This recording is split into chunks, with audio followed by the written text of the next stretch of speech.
Halo semuanya, kembali lagi di channel Halo Emas bersama gua Willy. Seperti biasa, di channel ini kita akan bahas info-info penting seputar emas, mulai dari review-review, tips and trick sampai dengan investasi. Jadi buat kalian yang tertarik dengan konten-konten seperti ini, bisa langsung subscribe channel ini dan nyalain lonceng notifikasinya supaya kalian nggak ketinggalan update-update video terbaru dari channel ini. Sebelumnya, gue mau ngucapin kalian semua selamat menunaikan ibadah puasa ya buat yang sedang menjalankannya. Mohon maaf lahir dan batin. Semoga puasa di tahun ini diberi kelancaran dan keberkahan. Amin. Ngomong-ngomong soal puasa, kalian tahu nggak sih ternyata di bulan puasa itu tuh tanpa kita sadari pengeluaran kita tuh malah meningkat karena adanya kebutuhan-kebutuhan seperti buka bersama di luar, terus pembelian alat-alat ibadah, dan juga kadang tuh kita merasa nanti bakal dapat THR kok, jadi gaji bulan ini tuh habis di bulan puasa ini. Nah, jadi di video kali ini gue akan kasih tips ke kalian semua gimana caranya kita bisa mengatur keuangan kita di bulan Ramadan. Sebelum kita masuk ke videonya, gue mau kasih info dulu nih buat kalian semua. Jadi gue akan bikin video Q&A. Jadi buat kalian yang pengen nanya apa aja seputar emas, bisa langsung tulis di kolom komen di video ini ya. Atau bisa juga DM Instagram kita di @haloemas. Jangan lupa follow juga ya. Nanti video Q&A-nya akan tayang setelah Lebaran dengan pertanyaan-pertanyaan terbaik dari kalian semua. Nah, kita langsung lanjut ke videonya ya. Jadi untuk mengatur keuangan kita ini, itu tahap yang pertama itu adalah planning. Jadi di tahap ini kita merencanakan semua keuangan kita. Uang kita itu mau diapain sih? Misalnya mau dialokasiin ke kebutuhan primer seperti misalnya cicilan, transport, dan makan. Yang kedua adalah sekunder, itu misalnya hiburan dan belanja.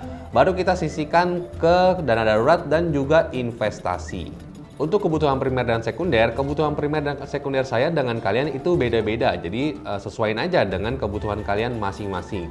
Nah, untuk yang investasi ini kalau cara ngitung ala saya adalah gaji dikurangin dulu dengan kebutuhan primer, baru dikali dengan 50%. Itu adalah dana yang akan saya alokasikan ke investasi ya.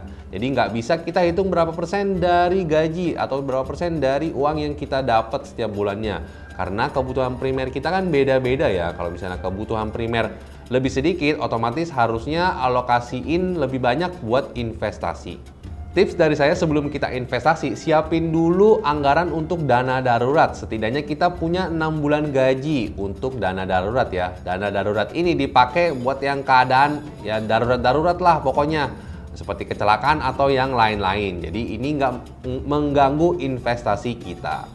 Tahap yang kedua adalah action dan komitmen. Nah, di tahap yang pertama tadi kita udah rencanain kita mau uang kita tuh diapain aja. Nah, yang kedua ini kita lakuin sesuai dengan rencana kita. Jangan tergoda dengan flash sale atau misalnya diskon-diskon yang mau lebaran. Di bulan puasa ini kan banyak ya diskon-diskonnya ya. Kita nggak boleh tergoda itu, kita harus tetap pada planning kita supaya dana investasi kita tuh nggak keganggu. Tips yang ketiga adalah review. Nah, jadi setelah kita lakuin rencana tadi, planning, yang kedua adalah kita lakuin, yang ketiga adalah kita review. Jadi, gimana sih pengalaman kita? Enak nggak sih udah bagi kayak gitu? Apa kurangnya? Apakah dana investasi kita kebesaran kah sehingga kita nggak nyaman? Atau malah dana investasi kita kekecilan sehingga total investasi kita tuh nggak naik-naik. Jadi di tahap ini kita tuh nge-review, kita tuh memperbaiki lagi sehingga kedepannya keuangan kita bisa lebih dikelola dengan baik. Investasi itu nggak mesti emas aja guys, ada banyak pilihan investasi seperti saham, obligasi, properti, dan yang lain-lain. Tapi saran saya kalau misalnya budget kalian dari puluhan ribu tiap bulannya, kalian bisa coba produk emas digital. Kalau kita lagi ngomongin gimana caranya mengelola keuangan kayak gini, rasanya gampang banget ya. Tapi sebenarnya itu susah banget buat dilakuin. Ada banyak banget godaan-godaannya di luar sana pas kita lagi mengelola keuangan kita. Tapi kalau misalnya bukan sekarang kita mulai mengatur keuangan kita, mau kapan lagi? Oke, itu tadi video gua tentang gimana caranya kita mengatur keuangan di bulan Ramadan ini. Semoga video ini bisa bermanfaat buat teman-teman semua ya. Kalau misalnya kalian punya kritik, saran, ataupun ide, bisa langsung tulis di kolom komentar. Jangan lupa like kalau kalian suka dengan video ini, dan kita ketemu lagi di video selanjutnya.